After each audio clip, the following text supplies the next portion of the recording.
ध्यान दो।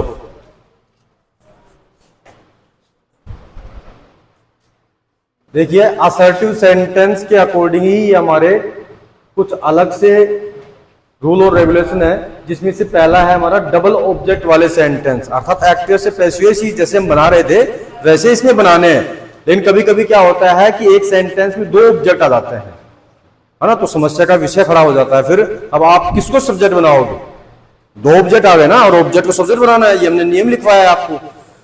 तो दोनों में से आप किसी को भी ऑब्जेक्ट बनाओ, लेकिन उसके लिए यहाँ पे रूल लिखा है पहला कि जब किसी सेंटेंस में दो ऑब्जेक्ट हो तो ऐसे सेंटेंस का पैसिव वॉइस बनाते समय निम्न बातों का ध्यान रखेंगे, जिसमें से जहां पे बताया कि डबल ऑब्जेक्ट में एक ऑब्जेक्ट इनडायरेक्ट अर्थात सजीव होता है। वैसे तो इनडायरेक्ट का मतलब अप्रत्यक्ष होता है, समझाया था ना नरेशन के, डायरेक्ट और इनडायरेक्ट, प्रत्यक्ष और अप्रत्यक्ष। लेकिन ध्यान दीजिएगा एक शब्द के इंग्लिश में मिनिमम दो तो हैं, क्योंकि आपको पता है कि इंग्लिश की जो वर्णमाला है उसमें 26 अक्षर हैं और हिंदी के में 52 है। तो इसका मतलब कंफर्म हो गया है कि हिंदी इंग्लिश का एक शब्द है तो उसके हिंदी के दो अर्थ निकलने वाले हैं, निकलेंगे ना, क्योंकि अक्षर ही यहाँ पे दुगने हो रहे हैं वर्णमाला में, तो शब्दकोश में तो होंगे ही। जैसे कि फॉर एग्जाम्पल वाच्य ने देखना होता है और वाच्य ने घड़ी भी होती है ना, सेम स्पेलिंग है, WATCH, वाच्य ने घड़ी और वाच्य ने देखना। CN भी क्या होता है? देखना। सायानी भी देखना, लुकियानी भी देखना, है ना। ऐसे बहुत से शब्द हैं, तो ऐसे कंफ्यूज नहीं होना है कि सर जी थे गलत लिखवा दिया, है ना। कई बच्चों के दिमाग में ये आ जाएगा कि इनडायरेक्ट का मतलब तो अप्रत्यक्ष होता है, सर जी क्यों लिखवा दिया, है ना। और ध्यान दीजिएगा ये केवल हम समझने की दृष्टि से आपको लिखवा रहे हैं, ना कि वैसे आपकी संजीव पासबुक में है ना। कहीं आप पासबुक में जाके देखो कि आपको कहीं ये मिले ही नहीं, है ना, तो कंफ्यूज नहीं होना है। बाकी हमें टारगेट है कि ऐसा अगर सेंटेंस आ जाए एक्टिव का तो उसको पैसिव कैसे बनाएंगे, बस ये समझाने का प्रयास किया है। उसी प्रकार से यहाँ पे लिखा है कि सजीव होता है, इनडायरेक्ट यानी एक जो ऑब्जेक्ट होता है वो क्या होता है? सजीव। जैसे फॉर एग्जाम्पल लिखा है कि रमेश टीचेज अस इंग्लिश, रमेश हमें अंग्रेजी पढ़ाता है, रमेश हमें अंग्रेजी पढ़ाता है। तो यहां पर देखिएगा एक ऑब्जेक्ट तो अस है ना, अस मतलब सजीव है ना, ये भाई टीचर ही तो है भाई। अस यानी हमें, निर्जीव को थोड़ी ना पढ़ाएगा, दीवार को थोड़ी पढ़ाएगा, बच्चे है ना, तो इसका मतलब ये सजीव है और ये इंग्लिश क्या है? निर्जीव है, ठीक है ना। तो यहां पे अगर ऑब्जेक्ट सजीव होता है, ये सजीव है, और एक ऑब्जेक्ट डायरेक्ट यानी निर्जीव होता है, तो एक ये क्या है? निर्जीव है। अब ध्यान से समझना है, पैसिव वॉइस बनाते समय डायरेक्ट यानी निर्जीव ऑब्जेक्ट को सब्जेक्ट बनाया जाए तो ये निर्जीव ऑब्जेक्ट है इंग्लिश, है ना। इसको अगर हम सब्जेक्ट बनाए तो सब्जेक्ट लिख दिया हमने, सब्जेक्ट बनाया जाए तो इनडायरेक्ट सजीव अर्थात इनडायरेक्ट ऑब्जेक्ट से पूर्व, ये हमारा इनडायरेक्ट ऑब्जेक्ट है ना, इनडायरेक्ट ऑब्जेक्ट से पूर्व टू शब्द का प्रयोग किया जाता है। ये हमने टू शब्द का प्रयोग कर दिया, किया है ना। बाकी नियम यथावत रहेंगे, कोई चेंजमेंट नहीं होगा। यहां लिखा है कि ऑब्जेक्ट इंग्लिश, उसके बाद में हेल्पिंग वर्ब क्या लगा दिया हमने? इज। क्यों लगाया है? क्योंकि एक्टिव में अगर वर्ब की फर्स्ट फॉर्म या वर्ब की फर्स्ट फॉर्म के साथ में एस या ईएस आए तो हम इजएमआर का प्रयोग करेंगे सब्जेक्ट को देखते हुए। सब्जेक्ट यहाँ पे इंग्लिश है, सिंगुलर नाउन है, तो हमने इज का प्रयोग किया है। उसके बाद में दूसरा नियम क्या था? पहला तो हो गया कि ऑब्जेक्ट को सब्जेक्ट बनाना है, दूसरा है हेल्पिंग वर्ब का प्रयोग करना है, और तीसरा है वर्ब की थर्ड फॉर्म का प्रयोग करना है। यहाँ पे वर्ब क्या है? टीच, इसकी थर्ड फॉर्म क्या होती है? टीच, ठीक है। उसके बाद में यहां पर हमें टू और अस इसका प्रयोग करना होगा, ठीक है ना। उसके बाद में बाई शब्द का प्रयोग करना है, उसके बाद में ऑब्जेक्ट, सब्जेक्ट को ऑब्जेक्ट बनाना। समझ में आया क्या? आ रहा है समझ में? अगला नियम है कि अगर इनडायरेक्ट सजीव अर्थात इनडायरेक्ट यानी सजीव ऑब्जेक्ट को सब्जेक्ट बनाया जाए तो सजीव क्या है? अस है ना, इसको अगर सब्जेक्ट बनाया जाए, अस का सब्जेक्ट रूप क्या होता है? वी, ठीक है ना। सब्जेक्ट बनाया जाए तो डायरेक्ट निर्जीव ऑब्जेक्ट से पूर्व टू शब्द का प्रयोग नहीं करेंगे। तो यहां पर वी ऑब्जेक्ट का सब्जेक्ट हो गया। अब हम देखेंगे यहाँ पे प्रेजेंट सिंपल टेंस है, या फिर हम कह सकते हैं वर्ब के फर्स्ट फॉर्म के साथ में एस या ईएस है तो इजीएमआर का प्रयोग करना है। लेकिन यहाँ पे सब्जेक्ट वी है, इसलिए हम किसका प्रयोग कर रहे हैं, आर का। और यहाँ पे सब्जेक्ट सिंगुलर था, इसलिए किसका प्रयोग किया, इज का। अगर आई होता तो यहाँ पे एम का, ठीक है ना। तो वी आर टीच्ड, उसके बाद में इंग्लिश, ये हमारा ऑब्जेक्ट है ना इंग्लिश, तो इससे पहले हमने टू का प्रयोग नहीं किया। क्यों नहीं किया, क्योंकि सब्जी ऑब्जेक्ट को हमने सब्जेक्ट बनाया है। उसके बाद में भाई रमेश।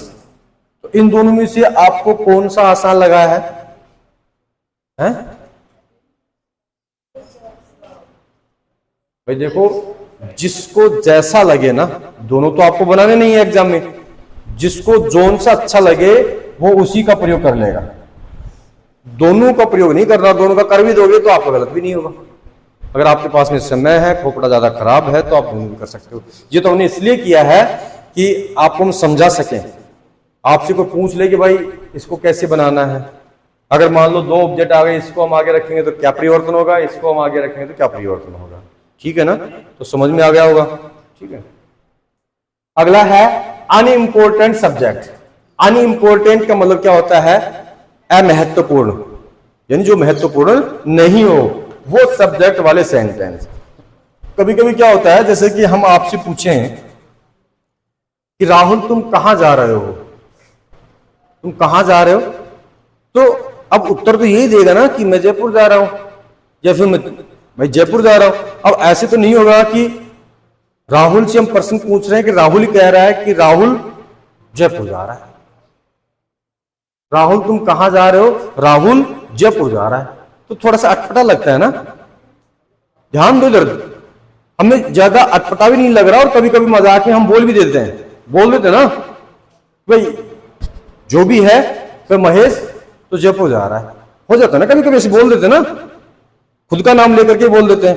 तो ग्रामर की दृष्टि से वो थोड़ा ठीक नहीं लगता, और नाम ना लेकर के खुद का नाम ले ऐसे कहे कि मैं जयपुर जा रहा हूं या जयपुर जा रहा हूं, तो ये थोड़ा सा ठीक लगेगा। अगर आपने अनइम्पोर्टेंट सब्जेक्ट है उसको ऑब्जेक्ट बनाओगे तो इसको हमें हटा देना है, क्योंकि यूज ही नहीं है ना। और अगर आप लगा भी दोगे ना तो भी आपका सेंटेंस गलत नहीं।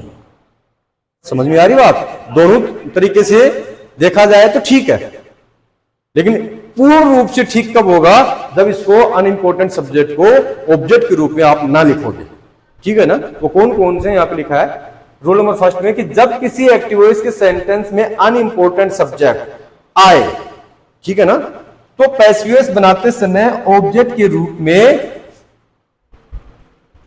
आने वाले अनइम्पोर्टेंट सब्जेक्ट को हटा दिया जाता है। अब यहां पे अनइम्पोर्टेंट सब्जेक्ट कौन कौन से हैं, तो यहां पे लिखा पीपुल। अगर मान लो यहां पे पीपुल आ जाए, तो हम जब सब्जेक्ट का ऑब्जेक्ट बनाएंगे तो हमें बाई शब्द भी नहीं लिखना है और ऑब्जेक्ट भी नहीं लिखना है, ठीक है ना।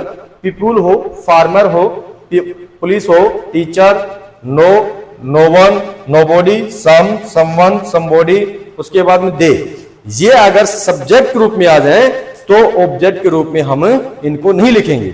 यहां एग्जांपल लिखा है कि someone had stolen my pen, यानी किसी ने मेरा पेन चुरा लिया है। तो यहां पर चुरा लिया था, तो ऑब्जेक्ट क्या है, माई पेन, इसको सब्जेक्ट बना दिया। उसके बाद में हैड आया है, तो हैड आएगा तो हम पैसिव वॉइस बनाएंगे तो हैड बीन बदल देंगे, तो हैड बीन, उसके बाद में वर्ब की थर्ड फॉर्म स्टोलन। उसके बाद में बाई और सब्जेक्ट को ऑब्जेक्ट के रूप में नहीं लिखना है। क्यों नहीं लिखना है, क्योंकि ये हमारा अनइम्पोर्टेंट सब्जेक्ट है। अगर इसकी जगह पीपुल आ जाए तो भी नहीं लिखना है, फार्मर आ जाए, पुलिस आ जाए, टीचर आ जाए, ये शब्द अगर आ जाए तो आपको नहीं लिखना। अगर लिख भी दिए तो कोई पहाड़ नहीं टूटेगा, गलती नहीं, नंबर आपको मिलेंगे। कहां पे, हाँ द टीचर आ जाए तो सब्जेक्ट तो वही है ना, ये तो केवल लगा है ना, केवल आर्टिकल लगा है, बाकी सब्जेक्ट तो वही है, बदला थोड़ी है। तो आपको उसको नहीं लिखना है, अगर लिख भी दिए तो आपकी गलती नहीं। लेकिन हमने आपको रूल और रेगुलेशन समझा दिया है ना, तो ना ही लिखोगे तो ज्यादा बेहतर रहेगा। इसके बाद में interrogative sentence, imperative sentence, operative, exclamatory sentence हम आपको कल समझाने का, लिखवाने का प्रयास करेंगे। और घर के ऊपर आपके पास में पासबुक भी होगी, पासबुक नहीं है तो आप अपनी इच्छा से, स्वेच्छा से भी एक्टिवेस डालो, पैसवेस बनाने का प्रयास करो। कहीं कोई दिक्कत हो, समस्या हो तो मेरे पास में लेके आओ, हम उसको समझाने का प्रयास करेंगे, है ना। पढ़ना तो पड़ेगा ना आपको।